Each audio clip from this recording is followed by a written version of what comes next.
নমস্কার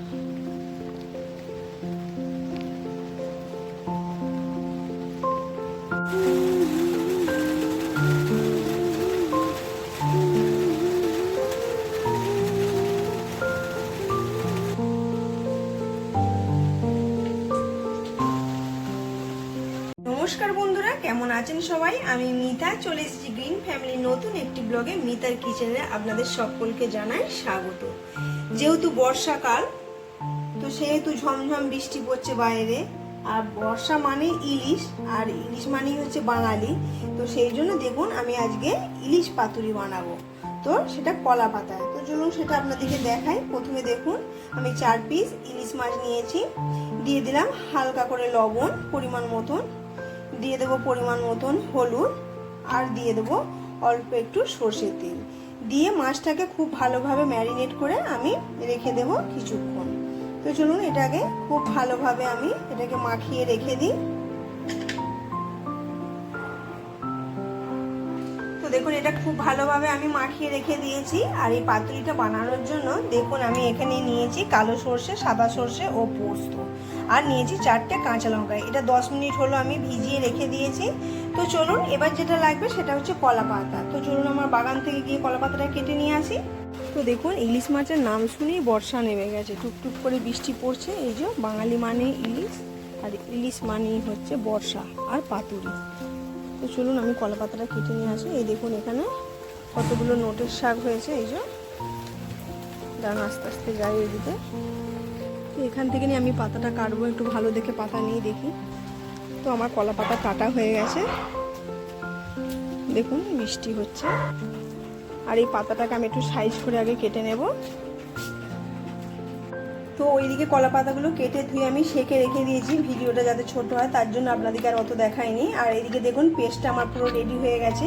আমি একটি বাটির মধ্যে অল্প একটু টক দই নিয়েছি, টক দইয়ের জলটা একটু ঝরানো রয়েছে। এরপর এই পেস্টটা সবটা এর মধ্যে আগে দিয়ে দেবো। চলুন আগে দিয়ে দিই। তো দেখুন এরপরে তো পেস্টের উপর আমি দিয়ে দেবো একটু হলুদ, আর দিয়ে দেবো হচ্ছে সর্ষের তেল। সর্ষের তেলের পরিমাণটা একটু বেশি দিতে হবে। এরপর এটাকে খুব ভালোভাবে আমি একটু দইটা আর সর্ষে পোস্তর সাথে খুব ভালোভাবে এইভাবে আমি একটু মিশিয়ে নেবো। তো চলুন আগে মিশিয়ে নিই। দেখুন কালারটা কত সুন্দর লাগছে।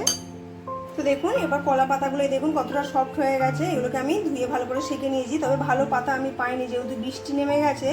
তো সেহেতু আমি নিচের থেকে যেটুকু পেয়েছি সেটুকুই নিয়ে এসেছি। এরপর আমি একটু তেল দিয়ে দিলাম। এইভাবে দেওয়ার পরে আমি এখানে এই যে পেস্টটা রেডি করে রেখেছিলাম এটা আমি একটু দিয়ে দেবো, এইভাবে দিয়ে দেব।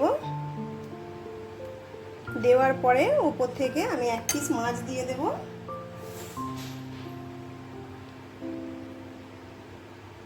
এই দেখুন, তারপরে উপর থেকে আরেকটু পেস্ট আমি এইভাবে দিয়ে দেব।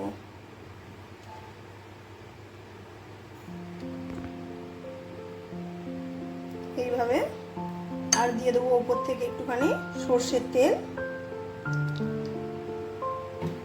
আর দিয়ে দেবো একটা কাঁচা লঙ্কা। এরপর আমি আস্তে আস্তে ফোল্ড করে নেব এই দিক থেকে আর এই দিক থেকে। এইভাবে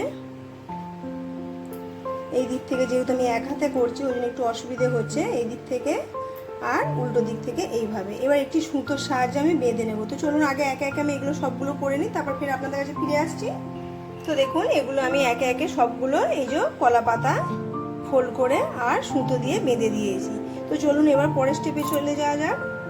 এরপর দেখুন একটি আমি রুটি করার তাওয়া বসিয়ে দিয়েছি, তাওয়ার মধ্যে সর্ষের তেল দিয়েছি। এরপর একে একে পাতুরিগুলো এইভাবে কলা পাতা ফোল্ড করা পাতুরিগুলো এইভাবে দিয়ে দেব। আপনারা চাইলে স্টিমেও দিতে পারেন, কিন্তু আমি এইভাবে দিচ্ছি। আর অবশ্যই সর্ষের তেল দিয়ে দেবেন, তাহলে এটার টেস্টটা আরও ভালো আসবে। এই যে আমি একবারই সবগুলো দিয়ে দিলাম। এবার একটি পাত্র ঢাকা দিয়ে দেবো আমি। 2 থেকে 3 মিনিট বাদে ফের ফিরে আসছি। তো দেখুন 3 মিনিটের মতন হয়ে গেছে। এবার এগুলোকে আমি একটু উল্টে দেব, এইভাবে উল্টে দেব আস্তে আস্তে। খুব পেকে গেছে।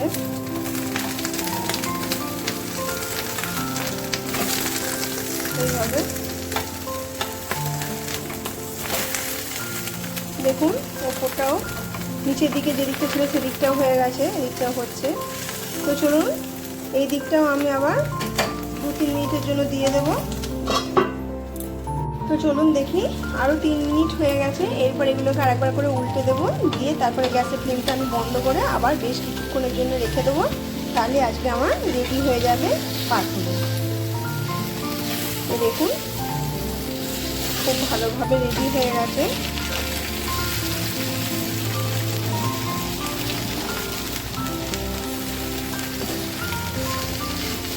গরম ভাতের সাথে ঝমঝম বৃষ্টি ওয়েদারে একদম পুরো জমে যাবে।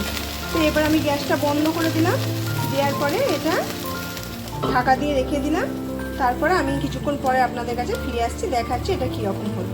দেখুন বন্ধুরা, আমার পাতুরিগুলো একদম পারফেক্টভাবে রেডি হয়ে গেছে। এই যে আমি একটি সার্ভিং প্লেটে এবার সার্ভ করে দিলাম, একটা খুলে আপনাদেরকে দেখাবো।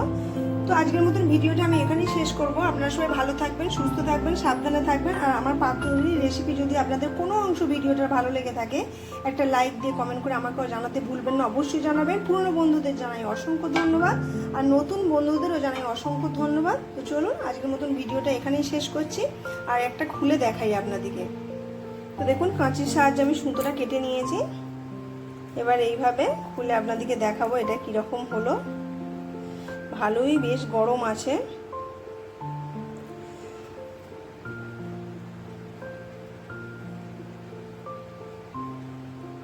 এই দেখুন একদম পুরো পারফেক্ট হয়েছে, মাছটাও খুব ভালোভাবে নরম হয়ে গেছে। তো চলুন আজকের মতন ভিডিওটা এখানেই শেষ করছি, টাটা।